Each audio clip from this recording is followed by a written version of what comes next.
10 మంది ఎమ్మెల్యేల పరిస్థితి ఎట్లుందంటే ముందుకు పోతే నుయ్యి వెనక్కు పోతే గొయ్యి అన్న చందంగా మారింది. సుప్రీంకోర్టు ఎక్కడ కూడా మామూలుగా విసిపెట్టే ప్రయత్నం అయితే కనబడతలేదు. ఎక్కడికక్కులా బాగా మెడకు ఉచ్చు బిగించింది. ఏముందిలే మస్తు మారుతుంటారు పార్టీలు, ఏమవుతుంది ఏం కాదు, కేసు మన పైన చూద్దాం, అర్హత వేటు పడేది ఎప్పుడో లాస్ట్కు 5 ఏళ్ల సంగతి చూద్దాం, శాసనసభ గడువు ముగిసే సమయానికి కదా వీళ్ళు వేసేది. ఎందుకంటే గతంలో బండ్ల కృష్ణమోహన్ రెడ్డి విషయంలో కూడా ఇదే జరిగింది అనుకుంటా.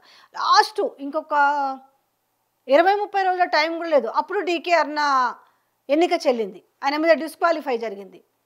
సో ఇట్లాంటి నేపథ్యంలో ఇప్పుడు మనతోటి అయ్యేదేముంది పోయేదేముందిలే, మనం మంచిగా 5 ఏళ్ళు కాలం గడుపుకోవచ్చు అనుకుంటే అబ్బబ్బబ్బా అంత ఈజీగా వదిలిపెడుతుందా? న్యాయస్థానం అంత ఈజీగా ఏం వదిలిపెట్టదు కదా. ఇంకోటి కూడా అనుకున్నారు, సుప్రీంకోర్టు ఎంత సీరియస్ అయితే ఫైనల్గా స్పీకర్ చేతిలోనే ఉంటుంది కదా, డెసిషన్ తీసుకోవాల్సిన స్పీకరే కాబట్టి ఆ స్పీకర్ ఎవరు, పార్టీకి సంబంధించిన ఆయనే కాబట్టి ఎందుకు మా పైన చర్య తీసుకుంటాడు, మాకు ఎందుకు నోటీసులు ఇస్తారు అనుకున్నారు. కానీ డామిట్ కథ అడ్డం జరిగింది అంటారు కదా, సేమ్ అట్లనే జరిగింది పరిస్థితి ఇప్పుడు. So BRS working president KTR, పాడి కౌశిక్ రెడ్డి ఏదైతే వీళ్ళపైన పార్టీ మారిన ఫిరాయింపు ఎమ్మెల్యేలపైన అనర్హత వేటు వేయాలని సుప్రీంకోర్టు కోవడం, సుప్రీంకోర్టు ప్రతిసారి వాయిదాకి గట్టిగా చురుకలు పెడుతుంది. మామూలుగా పెడతలేదు, టేక్ ఇట్ ఈజీగా తీసుకోవట్లేదు, ఇదో కామన్ అన్నట్టుగా తీసుకోవట్లేదు.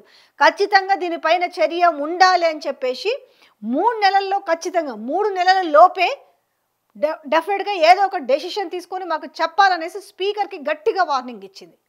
అంటే స్పీకర్కి ఇస్తారా అని అంటే ఆ విషయం కూడా చెప్పింది, అన్ని అధికారాలు మీకే ఉంటాయనుకోవద్దు, మేము కూడా ఒక స్టెప్ ముందుకు వేయాల్సి వస్తుంది అనేసి ఆ విధంగానే మొట్టికాయలు వేసింది సుప్రీంకోర్టు. ఈ నేపథ్యంలో స్పీకర్కి ఇక తప్పలేదు, ఏం చేయాలి ఇప్పుడు? రేపు సుప్రీంకోర్టుకు సమాధానం చెప్పాలి కదా, ఎందుకు నోటీసులు ఎందుకు పంపించలేదు, వివరణ ఎందుకు తీసుకోలేదంటే ఇక్కడ సమాధానం చెప్పడానికి మరి అవకాశం లేకపోతే ఇంకింత మొట్టికాయలు పడతాయి కదా. అప్పుడు ఒకవేళ స్పీకర్ పరిధిని దాటి కూడా నిర్ణయాలు తీసుకునే అవకాశం ఉంటుందనేసి సుప్రీంకోర్టు చాలా ఘాటుగా చెప్పిన నేపథ్యంలో మరి ఆ పరిస్థితి ఒకవేళ తీసుకొస్తే స్పీకర్ పదవికి అగౌరవం వచ్చే అవకాశం ఉంటుంది. కాబట్టి ఆ గౌరవాన్ని ఎందుకు కోల్పోవాలనుకున్నారే మొత్తానికైతే నోటీసులు జారీ చేశారు. 10 మందికి ఎట్లుందంటే పరిస్థితి, అవును గట్టిగా మేము కాంగ్రెస్ పార్టీలో చేరామని చెప్పే వాయిస్ ఒక్కడన్నా వినిపిస్తుందా ఎక్కడన్నా? ఇప్పుడు ఇందులో ఎవరెవరైతే ఇప్పుడు అనర్హత వేటు పడిందో ఆల్మోస్ట్ ఇప్పుడు 10 మంది ఎమ్మెల్యేలల్లా ఇప్పుడు బండ్ల కృష్ణమోహన్ రెడ్డి కావచ్చు, లేకపోతే కడియం శ్రీహరి కావచ్చు, పోచారం శ్రీనివాస్ రెడ్డి కావచ్చు, లేకపోతే గూడెం మహిపాల్ రెడ్డి కావచ్చు, కాళే యాదవ్ కావచ్చు. సో ఇట్లా చెప్పుకుంటే 10 మంది లిస్ట్ ఉంది. ఈ 10 మందిలో ఎస్ అవును మేము బీఆర్ఎస్ నుంచి గెలిచి మేము కాంగ్రెస్ పార్టీలోకి పోయి మేము కండువా కప్పుకున్నామని బాజాప్తా చెప్పే వాళ్ళల్లో ఒక్క ఎమ్మెల్యేనైనా ఉన్నారా? ఏం చెప్తున్నారు ఇప్పుడు? మేము బీఆర్ఎస్లోనే ఉన్నామని చెప్పుకునే దుస్థితికి వచ్చింది పరిస్థితి ఆ ఎమ్మెల్యేలకి. ఏదైతే జస్ట్ మేము నియోజక అభివృద్ధికి కోసం పోయి మేము సీఎంను కలిసినాం తప్ప మేమెక్కడ కాంగ్రెస్ పార్టీలో చేరలేదు అని మాట్లాడుతున్న పరిస్థితి కనిపిస్తుంది కదా. నిజంగా చెప్పాలంటే ఇప్పటికే టోటల్గా సీఎం రేవంత్ రెడ్డి వాల్యూ పడిపోయింది. అసలు ఆ ఎమ్మెల్యేలు మేము అంటే ఒక గేట్ తెరిస్తేనే ఇంతమంది వచ్చారు, 2 గేట్లు తెరిస్తే ఇంకెంతమంది వస్తారు అని చెప్పిన రేవంత్ రెడ్డికి ఇక అసలు ముఖం వేడబెట్టుకుంటాడో తెలియదు. ఎందుకంటే ఆ 10 మంది ఎమ్మెల్యేలు ధైర్యం చేసి ఎస్ మేము మా నియోజక అభివృద్ధి కోసం అవును మేము పోయేసి రేవంత్ రెడ్డి ఆధ్వర్యంలో కండువా కప్పుకున్నాం, అది నిజమే, అది గుడి కండువా కాదు అని చెప్పే దమ్ము ధైర్యం ఈరోజు ఏ ఎమ్మెల్యేకు లేని పరిస్థితి ఉంది. అంటే ఇక్కడ రేవంత్ రెడ్డి పరిస్థితి ఏముంది? నేను చాలా తెలివి కల్లోని అపరచాణుక్యుణ్ణి, అసలు నా స్టేచర్కి నా స్థాయికి ఎవరు సరిపోరు అన్నారు కదా. ఆ 10 మంది ఎమ్మెల్యేలతోటి ఎందుకు చెప్పించలేకపోతున్నాడు? మరి అంత భయం ఎందుకు? 2 అసెంబ్లీలోనే ఎట్లొస్తాయి, అప్పుడు రాని బై ఎలక్షన్స్ ఇప్పుడు ఎందుకు వస్తాయి అనేసి కాకమ్మ కబుర్లు చెప్పిండు కదా. మరి ఇప్పుడు దానికి కట్టుబడి ఉన్నాడా? ఇంకొక మాట, పిసిసి చీఫ్ ఏం మాట్లాడిండు? అవును మా అభివృద్ధి పనులు నచ్చి 10 మంది ఎమ్మెల్యేలు వచ్చి కాంగ్రెస్ పార్టీలో చేరిండ్రు అన్నారు. రేపు ఏం సమాధానం చెప్తారు? ఈ వీడియో క్లిప్ని తీసుకుపోయి మరి సుప్రీంకోర్టులో చెప్తే లేదు దాన్ని అంతా కూడా మార్ఫింగ్ చేసిరని చెప్తారా? ఒక్కటే మాట, ఇవాళ చాలా ఇదిగా పోయినారు కదా 10 మంది ఎమ్మెల్యేలు. ఆ 10 మంది ఎమ్మెల్యేల గురించి ఈరోజు ఏ ఒక్క కాంగ్రెస్ మంత్రి ఈరోజు సమాధానం చెప్పగలుగుతారా? ఎందుకు ఈరోజు అబద్ధాలు చెప్పే పరిస్థితి ఎందుకు వచ్చింది కాంగ్రెస్ ఎమ్మెల్యేలకి? వాళ్ళ నోటీసులలో ఇప్పుడు నోటీసులు అందుకున్నారు. సింపుల్ వే ఏం సమాధానం చెప్తారు? మేము పార్టీ మారలేదు అని అంటారు కదా. పార్టీ మారలేదు అనడానికి దానం నాగేందర్ నిజంగానే బాహటంగా వచ్చి గుండె మీద చెయ్యి వేసుకొని అసలు నేను బీఆర్ఎస్ నేను ఎమ్మెల్యేనే, నేను కాంగ్రెస్లోకి చేరలేదు అని చెప్తాడా? అలా చెప్పించే దమ్ము ధైర్యం ఈ రాష్ట్ర ముఖ్యమంత్రికి ఉన్నదా? లేదు ఏ మంత్రికైనా ఉన్నదా? లేకపోతే ఏ ఎంపీకైనా ఉన్నదా? సింపుల్. ఎట్లా చెప్తాడు? బీఆర్ఎస్ పార్టీలో ఎమ్మెల్యేగా గెలిచి కాంగ్రెస్ పార్టీ బీ ఫామ్ మీద ఆయన సికింద్రాబాద్ ఎంపీగా పోటీ చేసిండు కదా. ఇంక ఏమని దాన్ని ఇంక అబద్ధం చెప్పే ప్రయత్నం ఉంది? నేను డెవలప్మెంట్ కోసమే నేను ముఖ్యమంత్రిని గెలిచినాను, అది కండువ కాదు, అది గుడి కండువ అని చెప్పుకుంటాడా? కడియం శ్రీహరి ఆయన తన కూతురికి ఎంపీ టికెట్ కాంగ్రెస్ పార్టీ నుంచి వచ్చిన తర్వాత కాంగ్రెస్ పార్టీకి ఓటు వేయండి, నా కూతుర్ని గెలిపించండి అనేసి ఆయన ప్రచారం చేసిండు కదా. మరి దీన్ని ఎట్లా తప్పించుకుంటాడు? లేదు లేదు నేను ఇంకా బీఆర్ఎస్లోనే ఉన్నాను, నేను ఆ రోజు బీఆర్ఎస్ పార్టీకే ఓటేయమనేసి నేను ప్రజలను అడిగాను అనేసి చెప్పగలుగుతాడా? పోచారం శ్రీనివాసరెడ్డి ఒక పోస్ట్ తీసుకున్నాడు కదా. ఇంక ఇట్లా చెప్పుకుంటూ పోతే ఒక్కొక్కటిగా బయటకు వస్తున్న నేపథ్యంలో ఏ రకంగా ఇంకా బింకపు మాటలు మాట్లాడతారు అంటే అర్థమైంది ఏంటంటే ఈ 10 కాన్స్టిట్యున్సీలలో ఉప ఎన్నికలు తప్పవు. ఇంక ఏమి చేతకాక ఏమి చేయాలో అర్థం కాక రేవంత్ రెడ్డి పూర్తిగా చేతులు ఎత్తేసిండు. అందుకే మనకెందుకు ఇప్పుడు 65 మంది ఉన్నారు కదా, మనకెందుకు ఈ 10 మంది ఎమ్మెల్యేలు అనే పరిస్థితికి వచ్చిందని అంటే ఆ 10 మంది ఎమ్మెల్యేలను కాపాడుకునే పరిస్థితి కనపడుతుందా ఎక్కడైనా? ఉంటే ఉంటారు, పోతే పోతారు.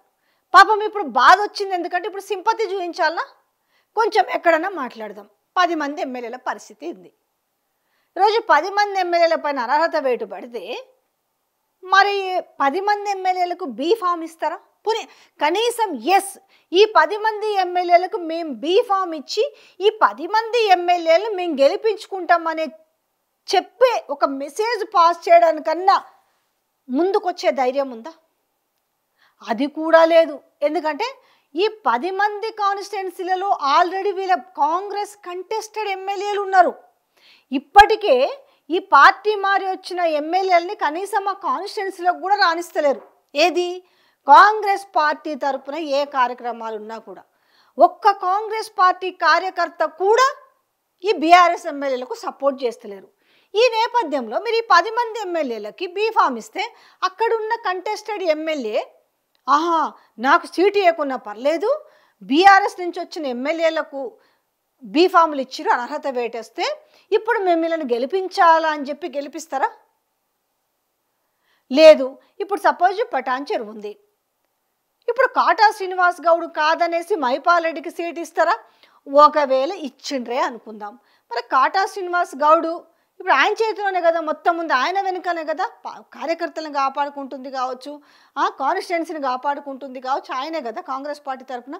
మరి కాటా శ్రీనివాస్ గౌడ్ సపోర్ట్ చేస్తారా? జగిత్యాల్లో చూద్దాం. ఇప్పుడు డాక్టర్ సంజయ్కి ఒకవేళ మీరు మళ్ళీ ఇప్పుడు ఉప ఎన్నికల్లో బీ ఫామ్ ఇస్తే అక్కడ జీవన్ రెడ్డి సపోర్ట్ చేస్తాడా? ఆల్రెడీ జీవన్ రెడ్డి తెరపైకి వచ్చేసి కాంగ్రెస్ పార్టీలో జరుగుతున్న లుకలుకల గురించి అంతా బయట పెట్టిన వైనం కనపడుస్తుంది. ఈ నేపథ్యంలో మీరు జీవన్ రెడ్డిని కాదని డాక్టర్ సంజయ్కి సీట్ ఇస్తే ఆయన సపోర్ట్ చేస్తాడా? ఆయన వెనకాల ఉన్న కార్యకర్తలు సపోర్ట్ చేస్తారా? సో ఇట్లా కనపడుతున్న నేపథ్యంలో పరిస్థితులు అన్ని కాన్స్టిట్యున్సీలో నేను ఏదో ఒకటో రెండో ఎగ్జాంపుల్ చెప్పిన. ఇప్పుడు ముఖ్యమంత్రికి ఇది ఒక రెఫరెండం అని చెప్పాలి. రేపు మీకు లోకల్ బాడీ ఎలక్షన్స్ పెట్టడానికే ఇప్పుడు ధైర్యం లేని పరిస్థితి. ఆల్రెడీ ఇప్పుడు లోకల్ బాడీ ఎలక్షన్ వస్తే పరిస్థితి ఏంది? ఇప్పటికే అసలు రేవంత్ రెడ్డిని ఉంచాలనా పీకాలనా అనేసి ఇక్కడ ఏఐసిసి ఇన్ఛార్జ్ ఆమంతలో ఆమె గోప్యంగా సీక్రెట్ సర్వేలు చేస్తుంది. అసలు ప్రజలు ఏమనుకుంటున్నారు, 6 గ్యారెంటీలు ఏంటి పరిస్థితి అనేది ఉంది. ఇక ఈ నేపథ్యంలో 10 నియోజకవర్గాల్లో బై ఎలక్షన్స్ వస్తే అసలు కాంగ్రెస్ పార్టీ భవిష్యత్తు ఏందో కూడా అర్థం కాని పరిస్థితి. రాహుల్ గాంధీ ఇంటర్నల్గా సర్వే చేయించుకుంటేనే అది ఇప్పుడు 2 నెలలైంది సర్వే చేయించి. ఆ 2 నెలల సర్వేలోనే ఇప్పటికిప్పుడు ఎలక్షన్లు జరిగితే 25 సీట్లు వచ్చుడే చాలా కష్టం అని చెప్పిన నేపథ్యంలో ఇప్పుడు 10 మంది ఎమ్మెల్యేలు పడితే ఆ పర్సంటేజ్ ప్రకారం ఎంతమంది గెలవాలి? 119 సీట్లలో 25 సీట్లు వస్తాయన్నారు ఇప్పటికిప్పుడే. మరి 10 మందిలో ఎంతమంది గెలుస్తారు? సో ఇప్పుడు ఒక్కసారిగా అందరికి ఏమైందంటే ఒక మూలిగే నక్క పైన తాటి పండు పట్టేట అయింది ఇప్పుడు పరిస్థితి ఎమ్మెల్యేలకైతే. ఏంద్రా భగవంతుడా మాకు ఈ గోస, అటు వెనక్కి పోలేకపోతున్నాం, ఏదో బయటికి మనసు చంపుకోనో ఎట్లనో ఒకట్లా మేము బీఆర్ఎస్లోనే ఉన్నామని చెప్తున్నాం కానీ వాళ్ళకి నిద్ర పడతలేదు. వాళ్ళకంటూ కూడా ఒక ఇన్నర్లో ఒక ఆత్మసాక్షి ఉంటుంది కదా, వాళ్ళు బీఆర్ఎస్లు ఉన్నారో లేకపోతే కాంగ్రెస్లు ఉన్నారో వాళ్ళకి తెలియని ముచ్చట కాదు కదా. అడక్కుని ఎవరైనా ఉండి సవాల్ చేస్తున్నాం రా, మీ ఇంట్లోల మీద ప్రమాణం చేసి చెప్పురంటే ఒక్కరైనా బయటకు వచ్చి ప్రమాణం చేయగలుగుతారా? ఎస్ మేము బీఆర్ఎస్లోనే ఉన్నామని చెప్పగలుగుతారా? ఇట్లుంది ఇప్పుడు 10 మంది ఎమ్మెల్యేల పరిస్థితి.